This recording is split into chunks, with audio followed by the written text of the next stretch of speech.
সর্বশেষ এসেছি। এখন মুসলিম ভাই খুব খুশি, তার বাসা কিন্তু এই দেখেন, বাসার অবস্থা দেখেন, এই অবস্থার ভিতরে তিনি থাকেন। মানে এক কথায় খুবই জরাজীর্ণ জীবন তার যায় এখানে। মানে দুটো ছাগল তো রাখবো এমন একটা পরিবেশ, জি সে কি বলবো বলার এখানে রাখা যাবে না, এখানে রাখতে গেলে মনে করেন চাল যখন তখন ভেঙে পড়তে পারে। দেখি এখন চালের অবস্থাটা দেখি। এই যে দেখেন এখানে ছাগল রাখার মতো কিন্তু একটা জায়গা আছে, আমি যতটুকু দেখলাম। হ্যাঁ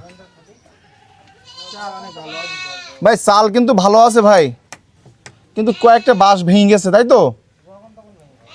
এখানে দুইটা টিন দিয়ে আমি দেখি কথা বলবো না ওনার সাথে। তো আমরা সকল প্রশংসা একমাত্র মহান আল্লাহর জন্য।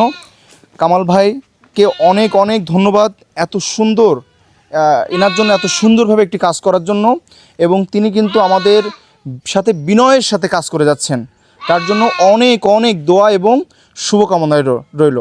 ভিডিওটি অনেক বেশি শেয়ার করে দিবেন। আসসালামু আলাইকুম, সবাই অনেক অনেক ভালো থাকবেন। আল্লাহ হাফেজ।